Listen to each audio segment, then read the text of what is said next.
Okay, thank you, Jennifer. I should say thank you to Jennifer Aprea. She is such a help to us for all the setup in here, so we should all thank her, actually.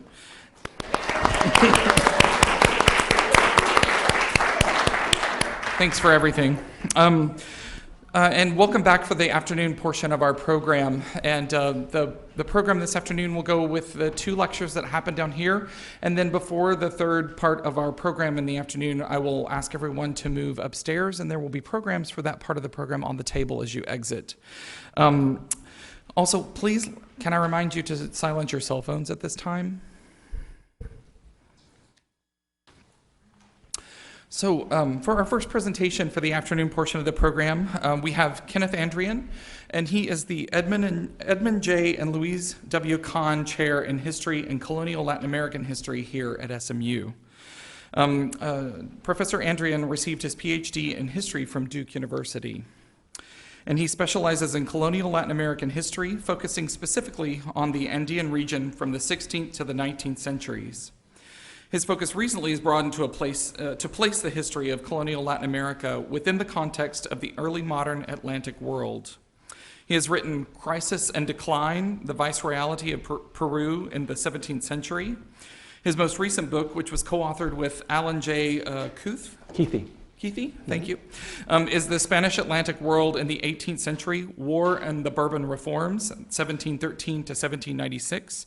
And a current project is titled Crown and Clergy in Bourbon Peru, Regalism and Reform of the Catholic Church, 1708 to 1808. This afternoon, he'll be presenting for us the historical context of Seville in Zurbarán's time. So please join me in welcoming Professor Kenneth Andrian.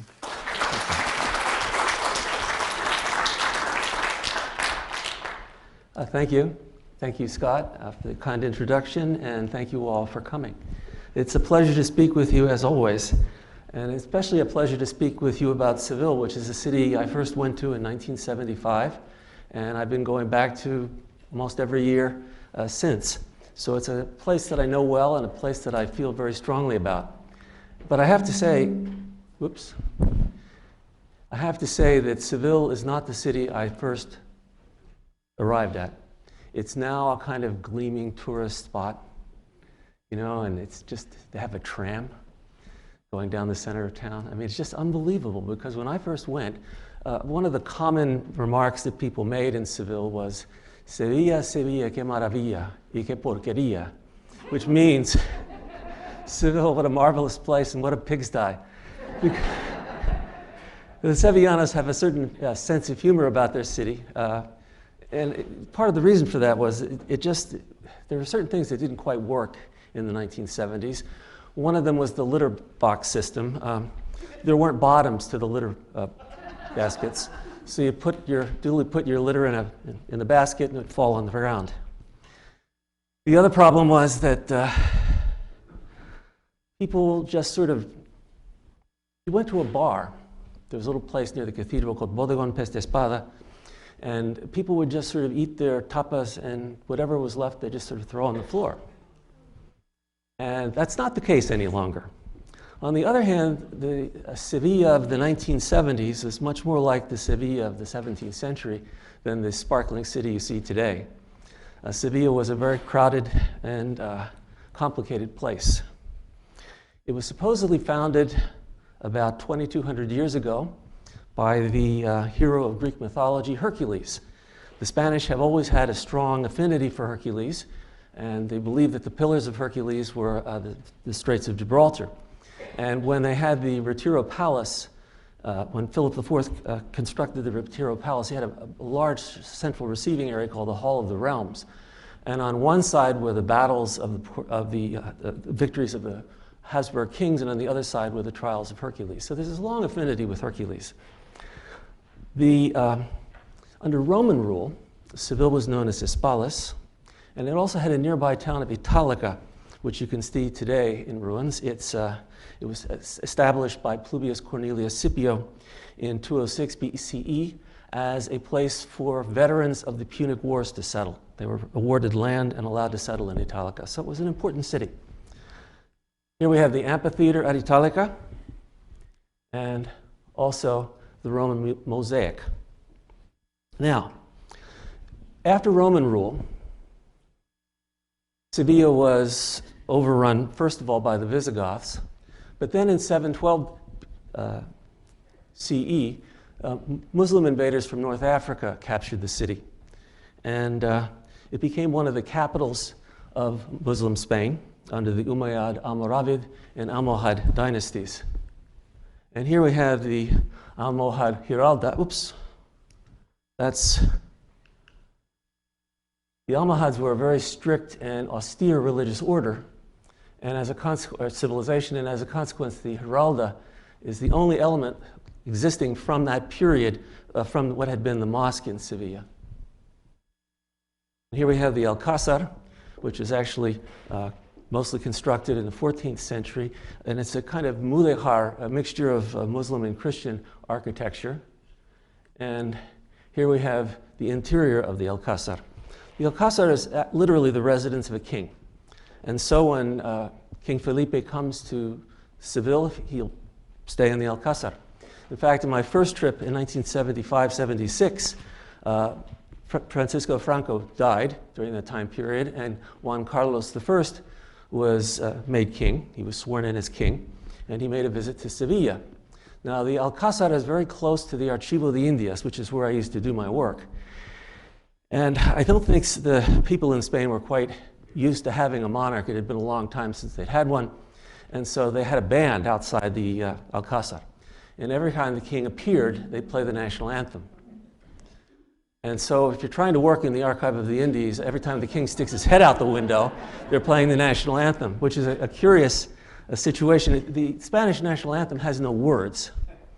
And it has no words for a particular reason. It had been appropriated by different groups in the 20th century, both right and left, and even into the Civil War. And so when they established the monarchy again in 1975, the idea was that they would use the Bourbon March, but they would not use words to it because they had been so politicized over time. And I was amused when Spain won the World Cup. I was watching one of the matches, and the announcer said, "It's so typical of Spain that these people are so divided that they won't even sing the words of their national anthem." And I thought, you moron. In any case, the city was actually conquered by the Castilian king Ferdinand III in 1248, and it really began its rise to prominence in 1503 when the crown established the House of Trade, or the Casa de Contratación, in the city. This made Seville, the Casa de Contratación was to control trade with America, and it made Seville the only port in Castile that was allowed to trade with the Indies, with America. And so it became extremely prominent as a consequence. Now, all of this came about because of the marriage in 1469 of Ferdinand II of Aragon and Isabel the Catholic of Castile. This came about in a rather circuitous way. Isabel's brother, Enrique, had been king, but he had no children for a long time, and so the throne was to pass to Isabel. There was a dispute over whether a daughter that he had was actually his or not, but Isabel managed to wrest the throne anyway. And the marriage of these two people created the modern kingdom of Spain, and as a consequence, it became one of the most populous and important kingdoms in Europe. And here we have Castile, which was the larger of the two kingdoms. We have Aragon, which was a largely Mediterranean trading power, and the small kingdom of Navarre, which was incorporated in 1512, and, of course, the last Muslim holdout, the kingdom of Granada, which was actually conquered by Ferdinand and Isabel in 1492. So, the union of the crowns in 1468 with the marriage of Ferdinand and Isabel, it took them about a decade to consolidate their hold over the throne, but nonetheless, it really was an important element in European history. Now, in 1492, Ferdinand and Isabel completed this 700-year crusade against the Muslims with the conquest of Granada, when the city fell in 1492. Here we have the Muslim leader Bobadilla handing over the keys of the city to Ferdinand and Isabel. And this was such an important event, in large part, because Ferdinand and Isabel felt that they had completed this great crusade. They wanted to make their capital in Granada. They weren't successful in doing that, but they are still buried in Granada. It was in some ways the pinnacle of their reign. Another element that came from this was the Alhambra Decree of 1492, which expelled the Jews from the Iberian Peninsula. People either had to convert or leave. And so we have the beginnings of this great Jewish Sephardic diaspora. It was also, of course, the year that Christopher Columbus discovered America. So it's a momentous year in so many different ways. Now, Seville was the largest city in Spain. It was an inland port, actually on the Guadalquivir River, right here. And it was a large cosmopolitan city with a large established merchant community. And in 1543, the crown created the Merchant Guild, or Consulado of Seville, to control trade with America. They also established the system of fleets and galleons, which left from Seville. They were supposed to leave every year, but they didn't. The idea was that they would go in convoy to the New World for safety's sake, and that they would ultimately split up, half of the fleet going to South America and to Panama, and the other half going to New Spain. It's now Mexico. Now, as I said, Seville was the largest city, and it was the most prominent one. The idea that they had a large merchant community was important. It was an international merchant community, which was not unusual. Merchants in this time period did business through family members and through kinsmen. And so they would send their kinsmen where they tended to do business. And so in Antwerp, in various other places, and certainly in Seville, you have a kind of international merchant community developing. And this was important in establishing the trade with America. Now, one of the things to keep in mind is that the population of Seville is difficult to determine in this time period. The population varies. And the reason for that was they didn't really keep track of all of the citizens in Seville. They kept track of the citizens, the vecinos, the people who paid taxes, also referred to as pecheros. I mean, from the point of view of the crown, if you paid taxes, you were important. If you didn't pay taxes, you were a criminal or a vagabond or somebody. They didn't really care what the population of the city was. They wanted to know how much money they were going to get from the tax base. Okay, so it's here are some of the estimates going from 20,000 people in the 14th century to reaching a peak really in the 1480s of, according to this, over 120,000. But most conservative estimates are around 100,000 people lived in Seville by the end of the 16th century. So it was, as I said, one of the larger cities, certainly one of the top 5 cities in population in Europe.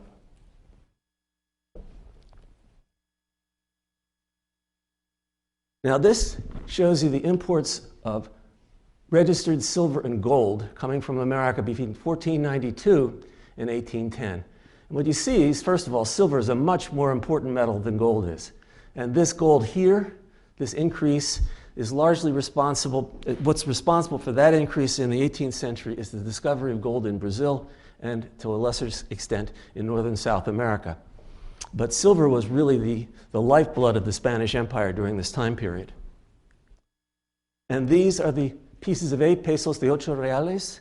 This was the common currency that was minted in the New World, and it circulated as far as English North America.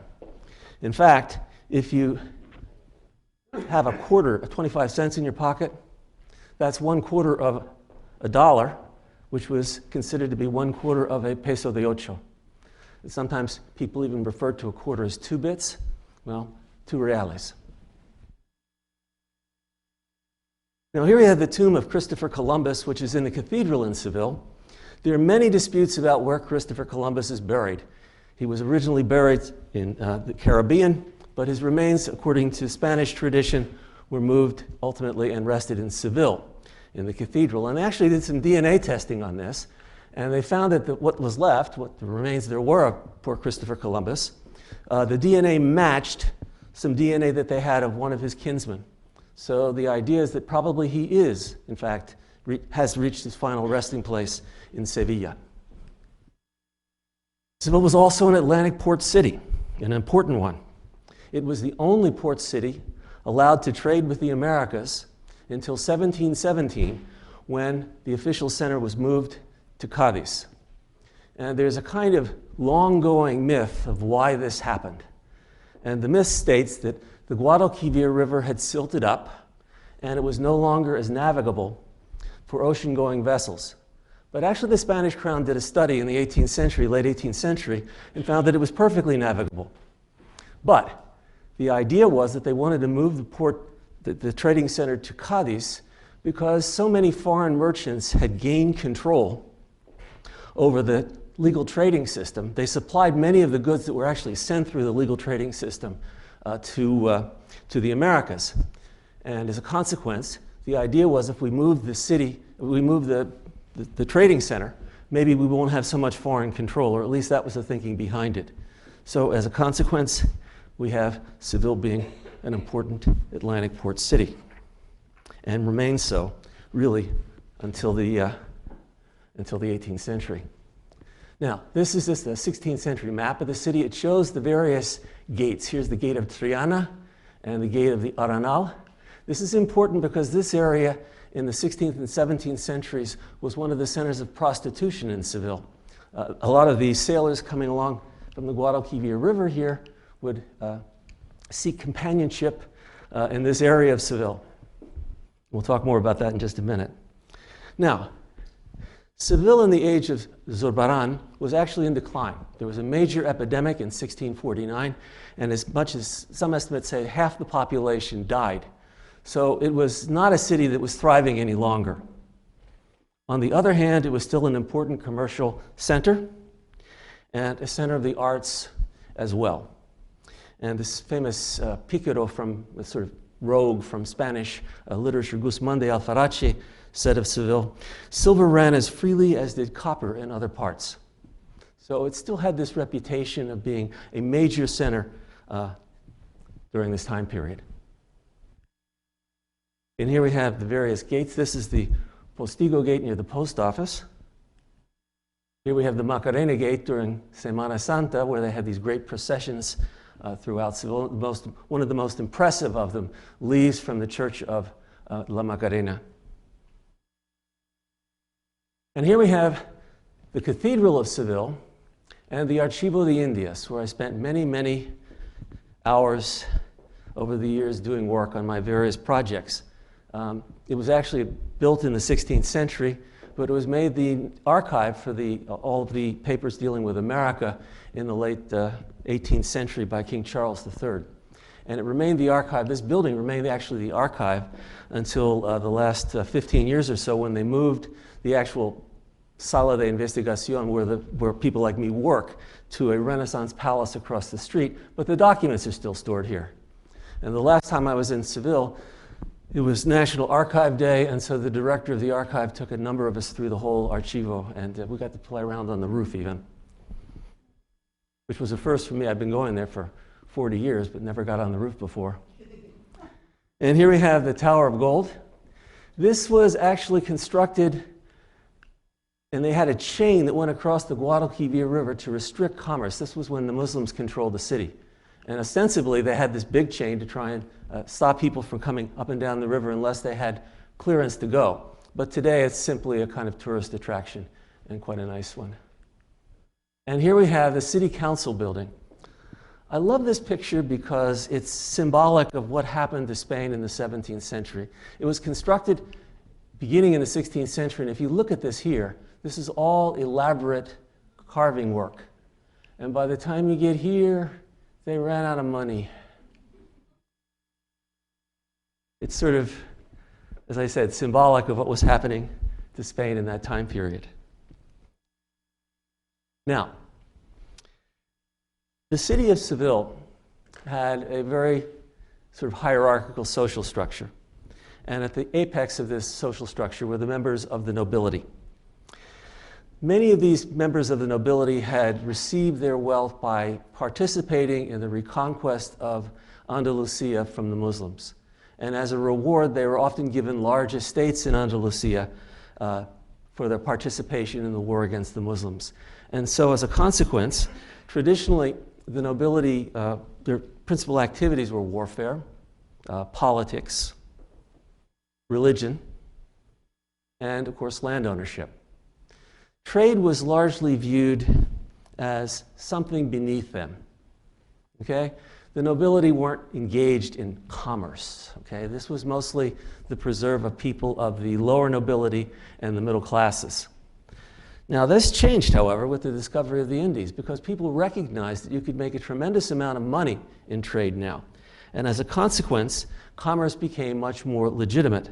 According to one contemporary, the discovery of the Indies had presented such wonderful opportunities to acquire great wealth that the nobility of Seville had been lured into trade when they saw what great profits could be made.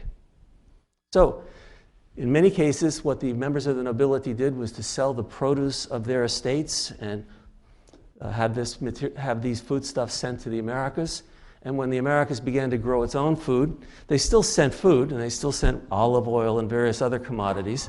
But many of the manufactured goods, as I said, were actually sent by foreign merchants who had supplied the members of the consulado. In fact, some of the members of the Lima Spanish members of the Lima Consulado or Merchants Guild were referred to by the 18th century as prestanombres. They lent their names. In other words, they were frontmen for foreign merchant houses, which was, as I said, one of the reasons why they moved the trading center from Seville to Cadiz. Now, many of these noble families, when they engaged in trade, they began to intermarry with some of the other commercial families, some of whom even were people of Jewish ancestry, known as conversos. And the conversos saw these ties with the nobility as a way for them to achieve respectability and to achieve political power with seats on the city council, for example. So it was a kind of mutually beneficial relationship.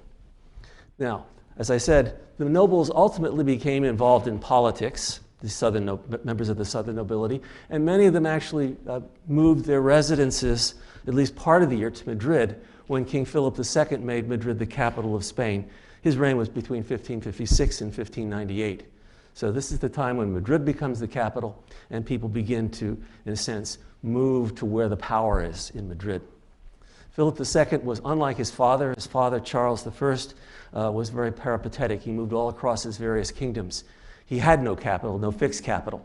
Philip, on the other hand, resided largely in Madrid and in the environs of Madrid, like the Escorial, his palace outside the city, his summer palace. The nobles also became patrons of the arts. We had an exhibit here a couple years ago from the Ducal House of Alba, and it was clear that the Dukes of Alba became major patrons of the arts as well. So Seville and its nobility became an important element in the political and social life of Spain as well. As a growing city, Seville was also home to members of the lower nobility. The lower nobility, by and large, entered things like the clergy, the military, government service, and the professions, such as law. Members of the middle classes also resided in Seville, the middle and lower classes. And the middle classes assumed positions like artisans, skilled laborers, etc. And unskilled laborers were largely people who were poor. They did the hauling, the digging, and the carting of goods around the city.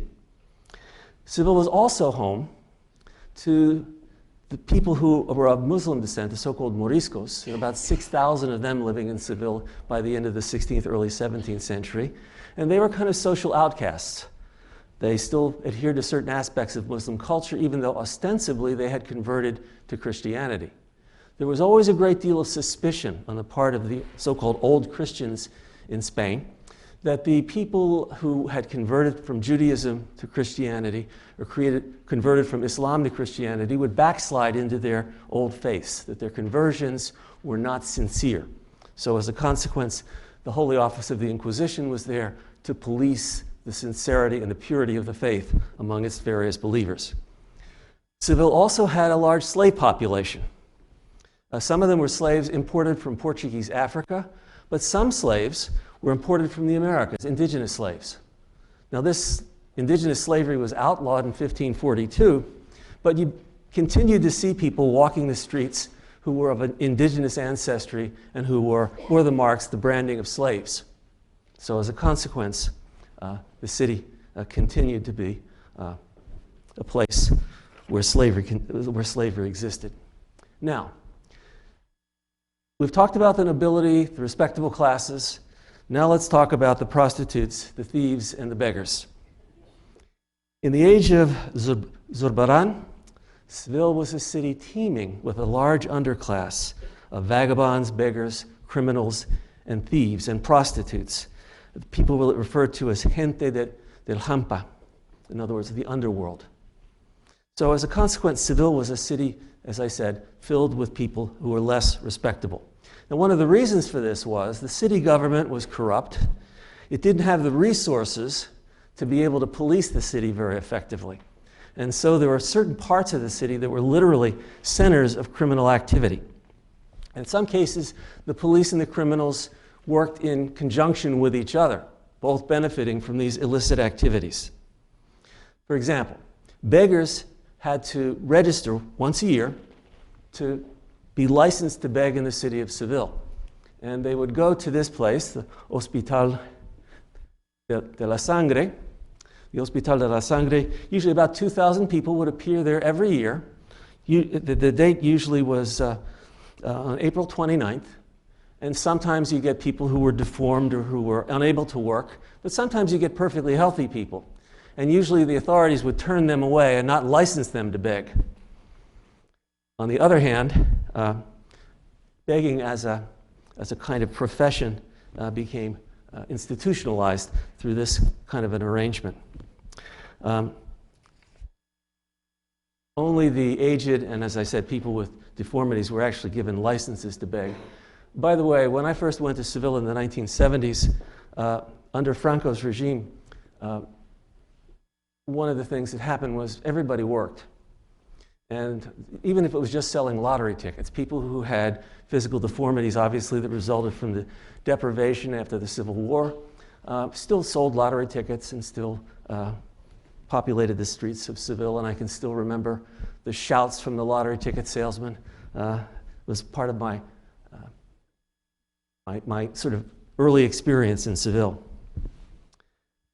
Seville also had a professional criminal class. You could hire people to become an assassin, kill someone for you, hurt someone for you. And these sort of hired thugs inflicted punishment for pay. They also had their own code of honor and sense of kind of an esprit. And some people said you had to show that you were valiant. You had to show that you were tough. And they said that some of these ruffians would go to the gallows as though they were going to a wedding. They didn't want to show any fear. They didn't want to show that they had any particular concerns.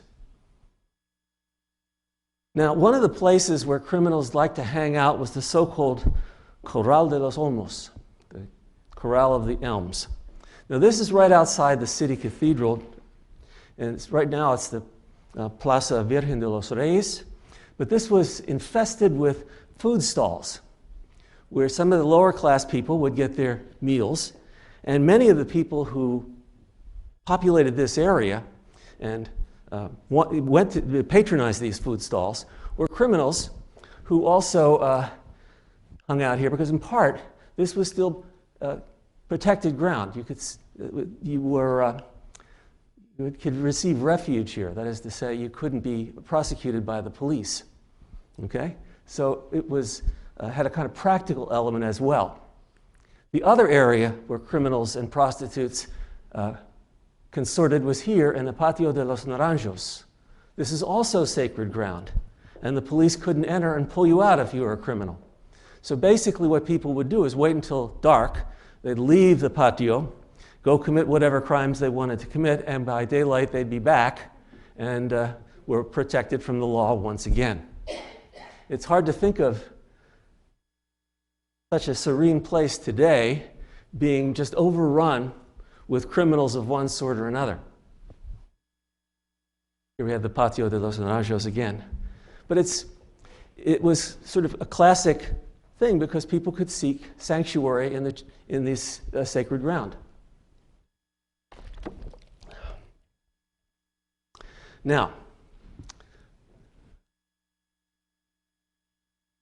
the other area where there was a great deal of activity among the lower classes was the Seville Jail.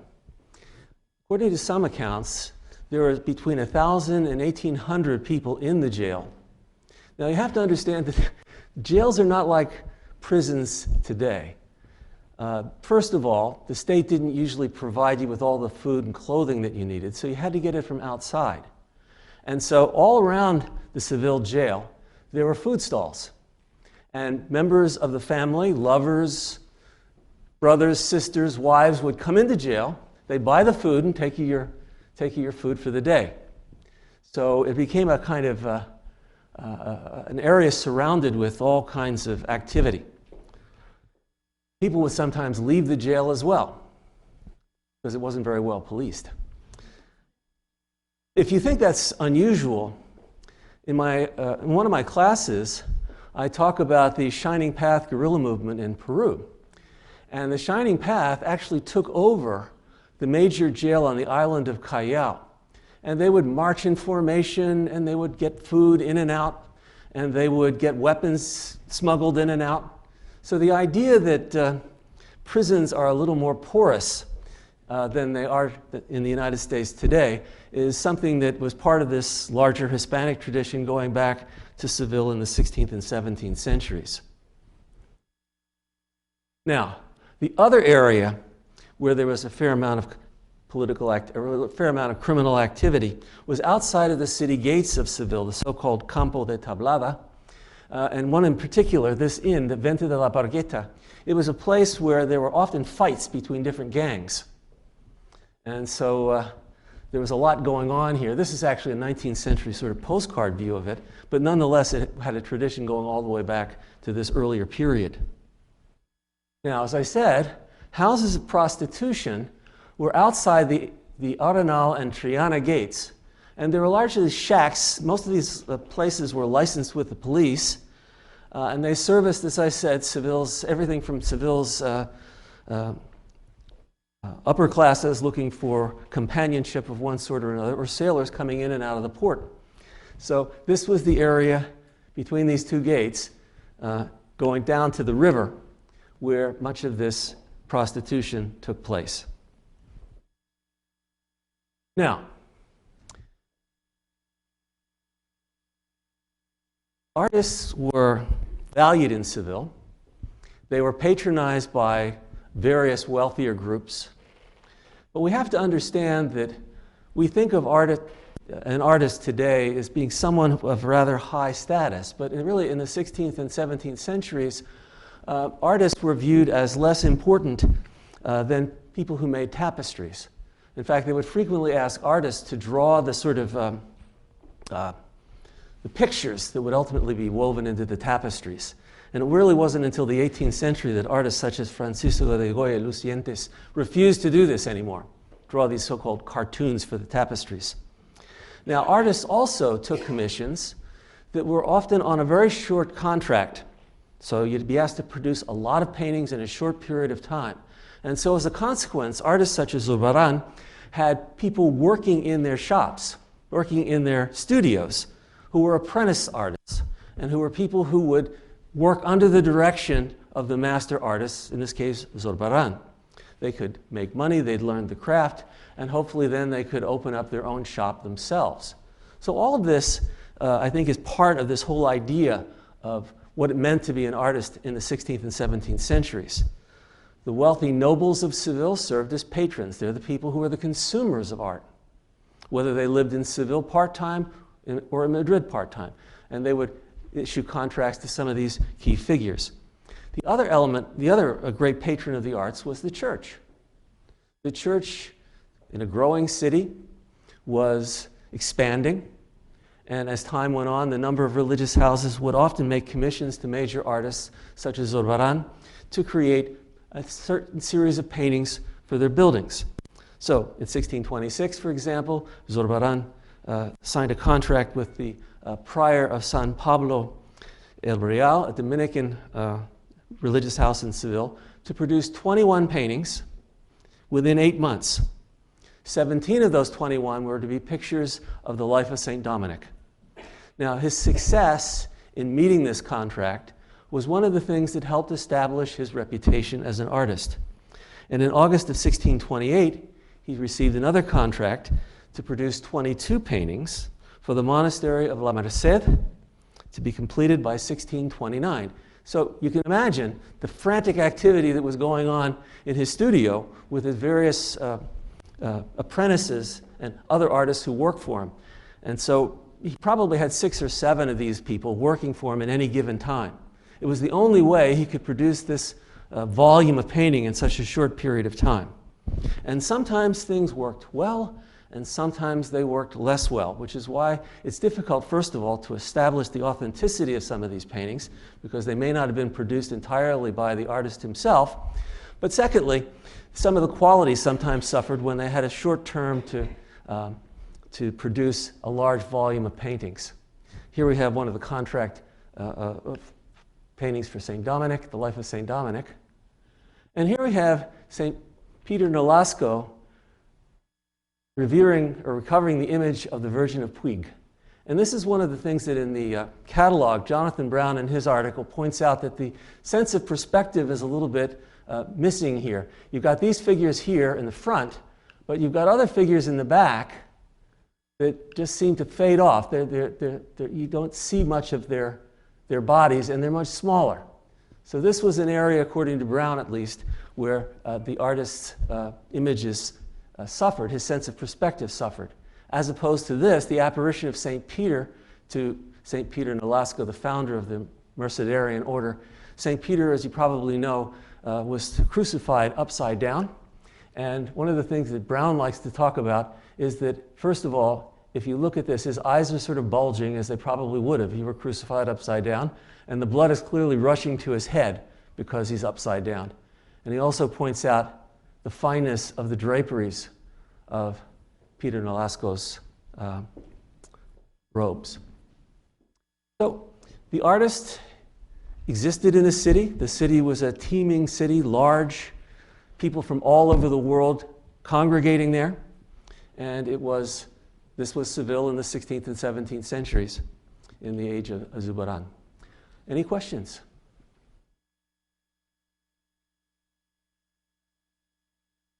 Yes? Can you go back again? The middle class was... Well, they were like artisans. They performed a number of different activities in the city. They worked in government offices in some cases. Sure. Yes.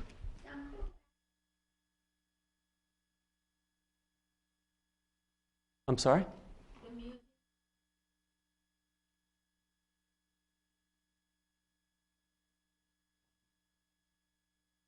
The same as what?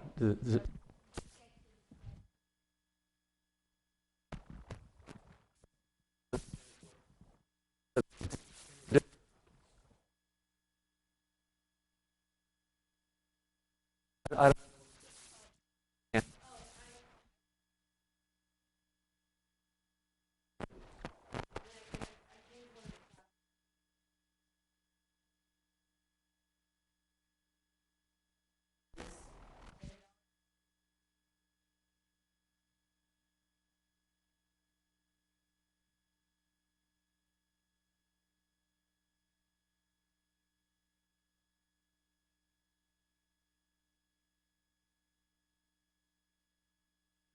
To that.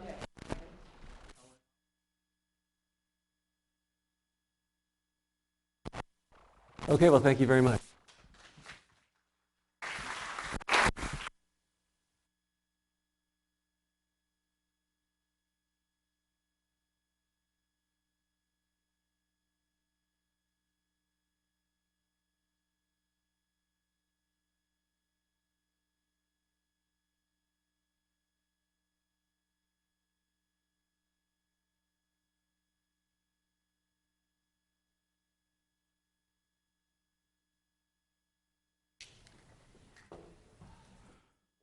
All right, so our final presentation in the auditorium before we adjourn upstairs will be Adam Jasinski, Assistant Professor of Art History in Meadows School of the Arts here at SMU.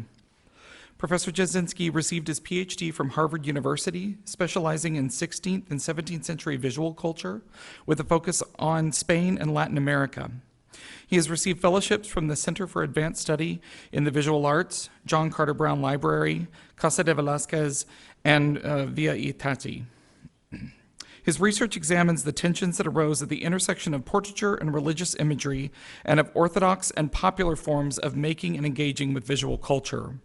Professor Jasinski is currently working on a book manuscript provisionally titled Sanctity and Portraiture in the Early Modern Hispanic World, which draws on a number of inquisitorial trials about images from Spain and colonial Mexico and Guatemala.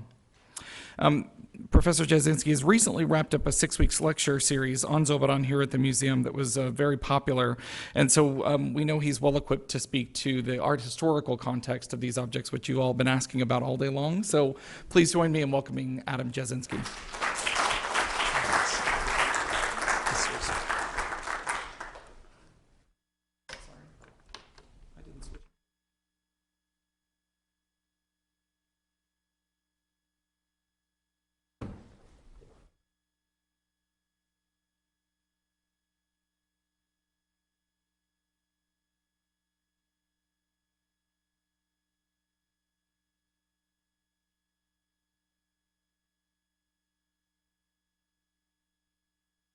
I will figure it out.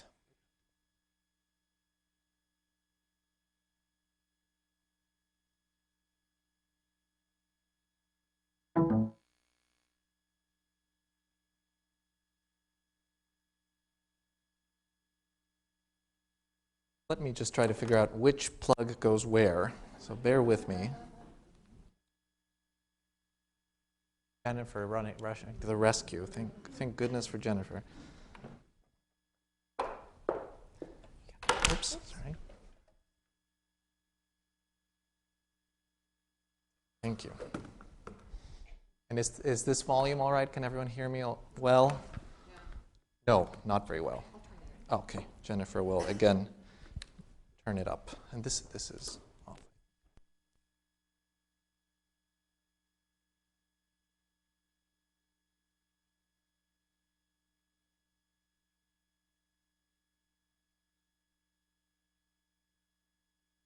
Thank you. And so maybe we'll just move the microphone up a little bit. How about now? A little better, still a little quiet? Fine, all right. Good afternoon. Thank you very much for the introduction and invitation, Scott, and I'm delighted to participate in this day of discussing Zurbarán and his wider context. As Scott mentioned, I gave a series of 6 lectures, and I said, what am I going to talk about this afternoon? And I said, well, there was something that I always liked in the Jacob series, Zurbarán's turbans. And so that's the topic of my talk today. And I've divided into 5 parts. So a focus of the talk will certainly be about prints and Zurbarán's relationship with print culture and his reliance on printed sources. I'll look at the turbans in particular, and then suggest a new print source for the paintings that we have upstairs, looking also at the Eastern influences that extend beyond the particular prints that he may have used. And finally, the point of all of this. What do turbans mean in this particular cultural and historical moment? So I begin with Jacob's series, the Jacob series, and prints. It's well known that artists in early modern Europe relied on prints when they began painting. A great example is just down the road at the Kimball Museum, where we have what's thought to be Michelangelo's very first painting, based quite clearly, as we can see, on an earlier print by Schongauer depicting St. Anthony tormented by demons. Dürer was, of course, a popular source for artists to turn to. I love this example by El Greco, which is a riff, you could say, on the theme of the Trinity with the dead Christ. And so when we look at the series of the 13 paintings upstairs, we can find various print sources that Zurbarán looked at. And this has been wonderfully presented upstairs with the first room that you enter into my eyes, marvelously curated. And if you look through the catalog, in particular, Claire Berry's essay discusses in some detail the various sources that Zurbarán turned to. And so if we look at some of the examples that I think have been very excellently paired, and we look, for instance, at the figure of Reuben, we can see that the general pose and garb of the figure is here, in this case, borrowed from a print by Dürer, in this case, the flagellation from his Small Passion. If we look at, for instance, the figure of Simeon, this is perhaps, to my eyes, the closest print source that we have, this image of the Persian king Darius. You can see how similar the composition in particular is and how similar the pose of these two figures. And if we look at Naphtali, again, Zurbarán here has looked to Dürer as an inspiration, and you can see the original print upstairs. But it's very clear the extent to which he relies on the print as an inspiration for how to arrange the human body. But what struck me when I was upstairs looking at the series of paintings is that 7 of the figures are represented with turbans on their heads. I will, for the moment, ignore poor Asher, although it is one of my favorite paintings, but it's because it's the least clear the kind of structure of his head wrap. So we can understand the structure of the turbans much more clearly in the remaining 6 paintings, which I've selected for you here. We have, of course, Jacob himself, Reuben, Levi, Dan, Gad, and Joseph. And here are their turbans.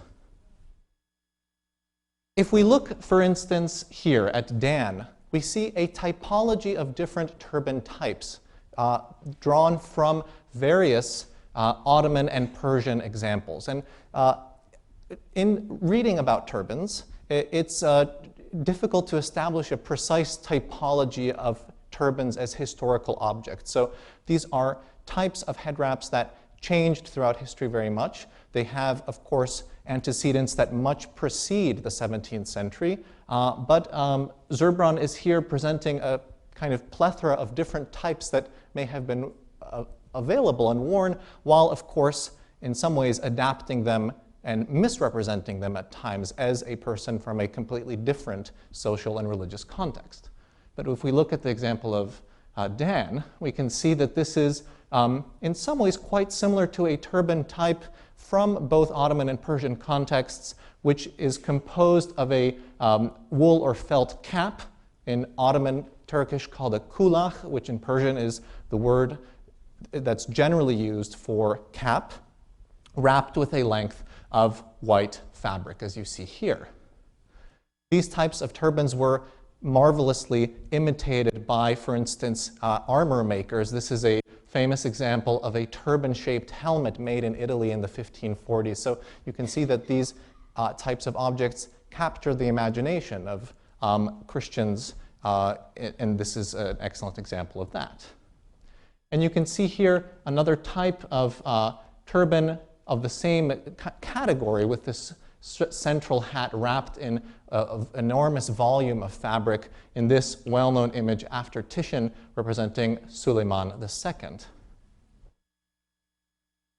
But I'd like to propose a different print source for Zurbarán's series, at least for certain images from the series. And I came to this precisely through my interest in the turbans. My question was, where is he learning about what turbans look like? And the series I'd like to propose is this one.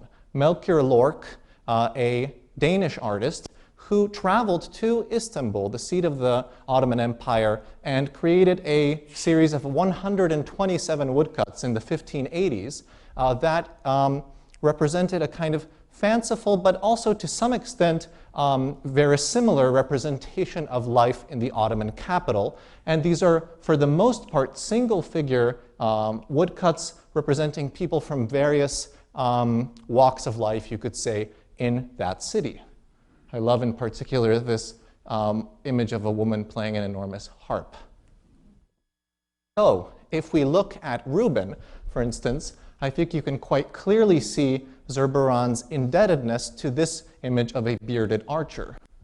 And this is not to say that he wouldn't have been looking at multiple print series, so this is not to say that he's not also aware of the image by Dürer that I already showed you. but I think you can quite clearly see that both the structure of the turban, the representation of the face, and the arrangement of both in relation to one another is quite similar. Or if we look at Gad, this is one of my favorite paintings in the series, I think he is in some ways indebted to this image of a bearded archer. And if we look in particular at the detail of the faces, you can see that they're positioned in an identical way. They're both represented with these voluminous mustaches. And although here this individual is certainly not wearing a turban, the structure of the headpiece that Zurbarán gives his figure is similar in dimension and volume. And even more, I think, clearly, the arrangement of the arms. And of course, they hold different objects, but they do seem quite similar here.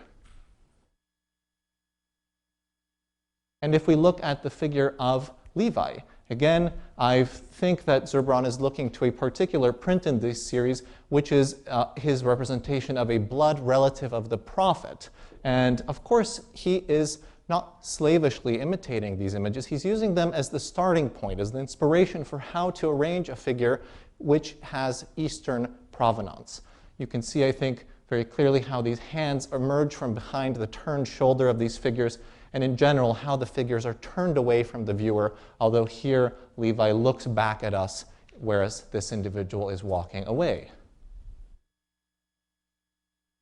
And with Dan again, this is a figure that I heard it was suggested that the face may have been repainted to some extent, but we do have an interesting representation of an Ottoman individual with a very similar type of profile, this spectacular anonymous Venetian print of Suleiman the Magnificent in his famous crown. And I think if you look in a close comparison at these two profiles, it may be a convincing pairing to you. And what I'd like to ask then is, how is he building up these prints? How is he taking these two-dimensional black and white images and fleshing them out with further information that would be legible to the European or American audience as being related to a broadly understood East? Well, the textiles are a great place to start. These have been looked at in detail by Claire Berry at the Kimball Museum and her team. They've established that the textiles in which these two figures are represented are in fact likely based on a stencil which was painted in different sorts of colors. But what I'd also like to suggest is that these textiles are very much meant to evoke a style of Ottoman luxury textile production. So we have here a number of low-pile velvets and silks that are being produced in Istanbul or Bursa in the 16th and 17th centuries. And these are all examples of those. Or, interestingly, this is actually an Italian velvet, but you can see how closely indebted it is to Ottoman models, and there could be a whole lecture about Italian and Ottoman textile production in the Renaissance and the conversations that existed between them.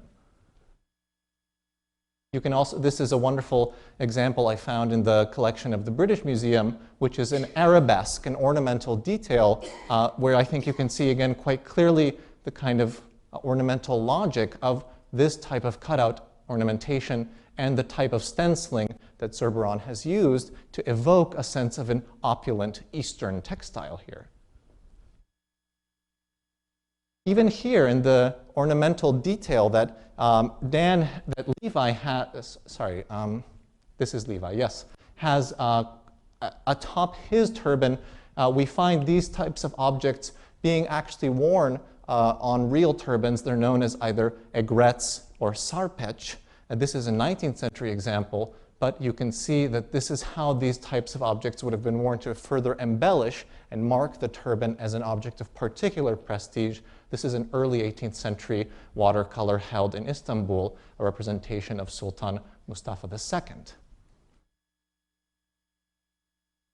So, if we look even at a representation like this one, Benjamin, and I'm showing you here the Arthur Pond version only because I had a higher quality JPEG of it. But this is an image that is incontrovertibly based on the print by Durr. You can see how closely Zurbarán here has modeled not only the arrangement of the figure, but even what the figure is wearing. Look, for instance, at the headdress that he has. But Zurbarán is looking to a specific kind of engraving by Durr, an engraving that represents an Eastern individual, because Durr's representation is of an Ottoman janissary. Once again, he's turned to a representation of a person from the Ottoman Empire, a representation of a Turk. And this is the type of hat that the janissarial corps in Imperial Istanbul would wear, these sorts of, this type of raised red hat with an elaborate, you could say, tail in the back. And this is a Ottoman representation of such a figure. So even though here he is going to a European artist for his model of a figure, he is choosing a figure that will be legible as Ottoman in this case. And I'd like to explain why that is. What do turbans mean? It's very, very nice to say this is a potentially new print source, but the real interesting question is, why would an artist turn to a contemporary or nearly contemporary representations of Ottoman Turks in order to represent figures from biblical antiquity? This may seem like a contradiction, or this may seem like not an obvious choice. And so why did Zurbarán look to prints of Ottomans is the second part of this question. I wish I could speak more about what turbans mean to Ottoman individuals in the early modern period, and really that's not my expertise, and so what many of the images that I'll be showing you are really about what turbans mean to early modern Europeans and people in the colonial Americas. Just to give you a very, very brief bit of information about the turban in the Ottoman Empire, it's a marker of social identity. Different kinds of turbans mean different things. They mark people as belonging to different social groups.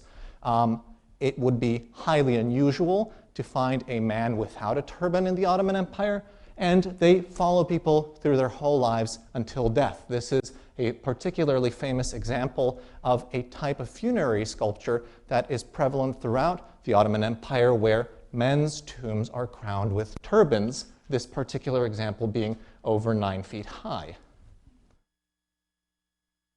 But in Europe, the turban has, since the Middle Ages, had conventional associations. It becomes almost a stereotype.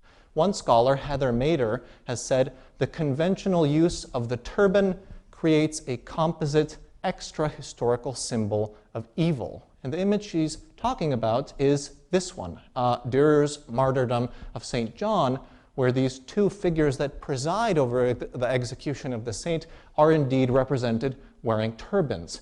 She's suggesting that this is an ahistorical approach. The turban simply becomes a symbol of religious persecution and of otherness. In Spain, of course, the turban also comes to stand in for religious alterity and for religious persecution. In this painting by an Italian painter who is established in Valencia in the early 16th century, Paolo de San Leocadio, you see that in this representation of St. James in the Battle of Clavijo, a thought to be mythical battle of the 8th century between the Islamic kingdom and Christian warriors, to which the saint miraculously appeared in order to support the Christians, the turban at the very center of the composition marks it indelibly as an image of religious warfare or cross-confessional conflict. In this painting by Juan de Juanes, again from Valencia, mid-16th century, in this case, the turban again serves as a marker of people's resistance to the truth. You could say this. The turban, in this case, stands in quite explicitly for deafness to the word of God, here being preached by Saint Stephen. The turban here then comes to stand for a religious alterity, a religious otherness, and a resistance to Catholicism. So always in a sort of binary of us versus them from this point of view. Even in the Americas, and this is a later example, the turban comes to stand in for religious otherness.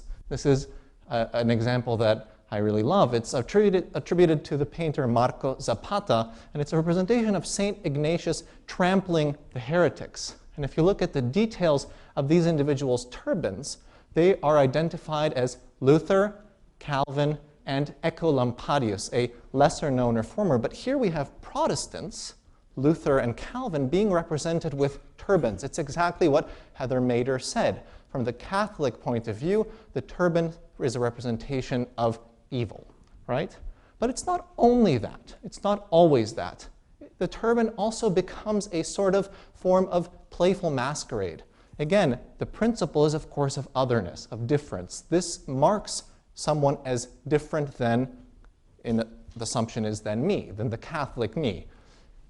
Here is, for instance, a Medici duke who has chosen to dress up in a playful game where he represents himself as the farthest thing that he can imagine from himself, which is an Ottoman dignitary, marked, of course, most notably by the enormous turban that he's chosen to be represented in.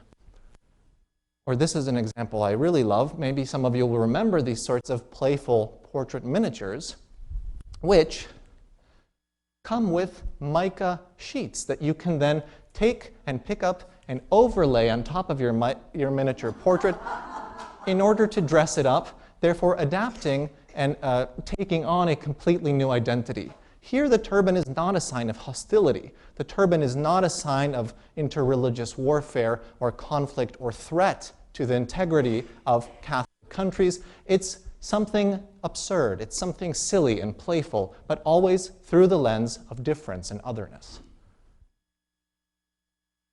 And then the turban becomes a marker of prestige. This is a pair of portraits by Anthony van Dyck representing Robert Shirley, who was the English ambassador to the court of Persia, painted in Rome upon Shirley's return from Persia to Europe, where he dons Persian garb in order to represent himself and mark himself very clearly as someone who has undertaken this sort of ambitious international endeavor, and a representation of his wife, a woman that he met in Teresia, a woman that he met in Persia, who was a Circassian woman, so a person of Christian religion who he married there. And finally, an example by Rembrandt, the so-called Noble Slav, something I call myself at home. A painting that's not well understood, but it's simply thought to be a representation of a man in Oriental costume. And so the question is this simply a case of someone dressing up in the way that we saw with the example of Ferdinand of Medici? Is this a representation of an Ottoman dignitary? Or is this what's called a trony, a kind of a representation of a type, where Rembrandt is simply rendering in very sensitive terms a representation of someone who's meant to be read as different? But Rembrandt is the clue, I think, another painting by Rembrandt, to what Zurbarán is doing with his turbans. Because turbans also mean one more thing. They mean something that is ancient. They mean antiquity. So they're not here about hostility. They're not here about danger. They are about distance and otherness, but a historical distance and otherness. So here we have a painting of Belshazzar's feast, which is a biblical narrative, where the turban is meant to connote historical antiquity. It's meant to place these figures within the opulent courts of the East in biblical times. And we see actually, this happened last time, and I was hoping it wouldn't this time. You'll have to believe me what the image is. I could actually tell you that it's anything, so this is great. But it is a painting by Peter Lastman, a Dutch painter, representing the Last Samaritan, the Good Samaritan, where the Samaritan is also represented wearing a turban. And we see this in a number of Zurbarán's paintings of biblical themes. For instance, these two paintings, one from the Prado and one from Grenoble, where we see, let's look at a detail, where we see here this figure clearly wearing a turban, actually quite similar to the painting of Joseph that we have upstairs, as simply a historical actor, a person that participates in the narratives of biblical antiquity. And here one of the three kings, again, has an elaborate turban with this sort of feather structure atop it to give it yet another layer of this kind of distant, opulent exoticism. This is what the turban connotes here. It's worth pointing out also, since we're talking about different faiths, that there is a figure here that relies on stereotypical representations of Jewish people. So the turban here is not necessarily a symbol of religious hostility and threat, but the figure behind this turban figure indeed may be. This is a standard reliance on stereotypes that we're seeing deployed in this particular religious painting, which is a scene of the execution of an early Christian saint. And you can see here how similar, in fact, compositionally, these two figures are. I think that if we look at these paintings by Zurbarán, which do represent individuals wearing turbans, we can think of any of the interpretations of any of the ways in which turbans work in early modern Europe and the Americas. They can be seen as signs of distance. They can be seen as signs of otherness. These turbans here are certainly meant to evoke both of those things. This is a representation of figures who existed a long time ago, and in their opulence, in the richness of their clothing, in the clashing of patterns, they are meant to evoke a kind of oriental splendor. And this is something that one of the earlier speakers mentioned today, a long history of the Orient, as it's called in this period, hence the word Orientalism, but in general, a term that's meant to evoke a kind of stereotyped understanding of the East as a place of opulent but almost primitive distance. This is the kind of stereotype as it's used. This is what also Zurbarán is referring to. I don't mean to say that this is in any way a primitive, opulent place, but that's what the turban in the early modern imagination implies. It implies a distance and a difference from the people who view the paintings. So thank you for walking through with me through a small fragment of Zurbarán's images.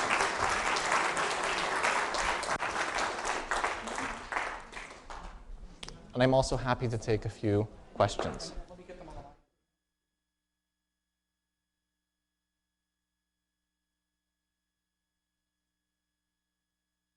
My question is this: how would the artist have had access to those sketches? The prints. Well, the print is a particular kind of artistic medium. It's an image that is printed, so there are multiples, and it's printed on paper, so a relatively inexpensive medium support. So we know that prints, such series, such as the Lorick series, often circulate in very widely. Dürer series, for instance, are purchased all throughout Europe and make their way to the Americas as well. So prints, in the kind of very nature of the medium, is something that can have a very wide reach. So I don't have evidence of this particular series having belonged to Zurbarán, but I think that sometimes we have to work backwards from the images with the visual evidence that we have to make sorts of educated guesses about what these sorts of sources may have been, particularly since we know that he did look to prints when he was building his compositions.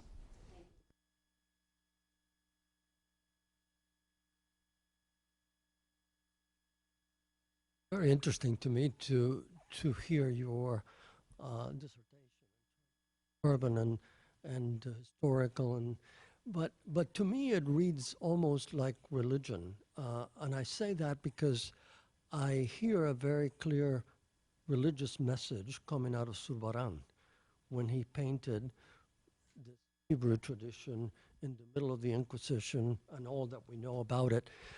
To me it seems like Zurbarán, coming from the old Al-Andalus, must have been very aware of Islamic and the Islamic religion. And to place the turban on the head of all this Judaism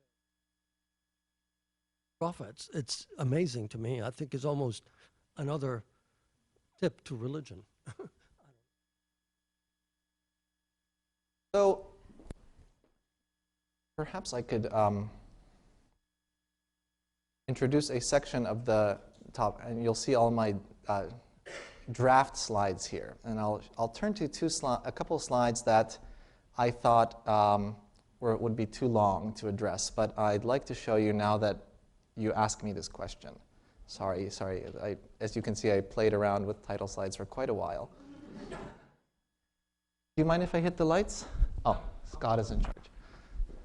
I like a good title slide. What can I say? Yes, I'll be very quick, Scott, I promise. So this is a mid-16th century engraving representing an Ottoman military individual. And this type of engraving is, I think, quite similar to how individuals come to dress in Central Europe in this period.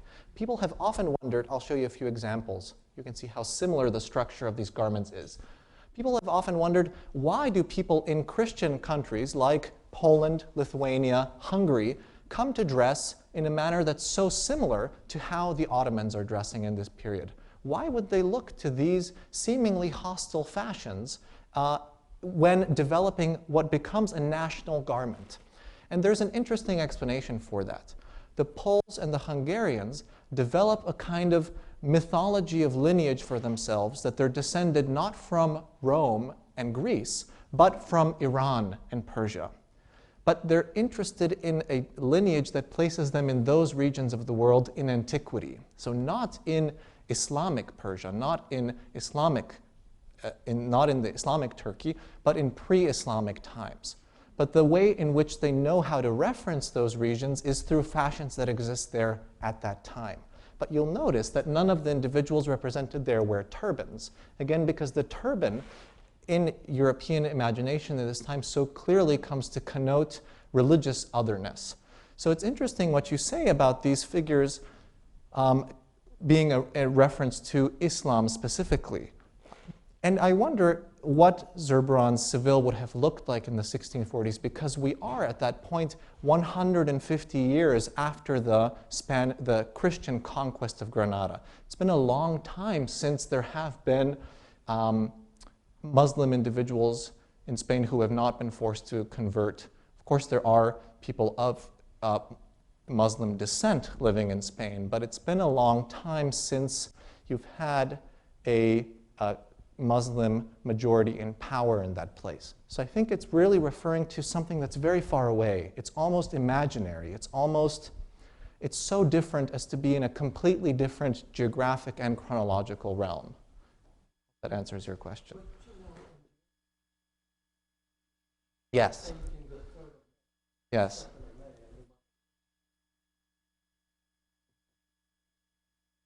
But that's a historical garment that those particular troops did wear. And they are, after all, Egyptian troops.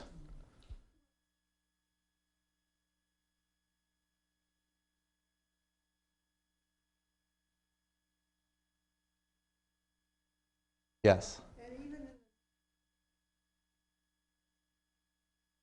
Yes. the Sikhs were, Yes. so I wish I could answer, but Scott is about to bite my head off.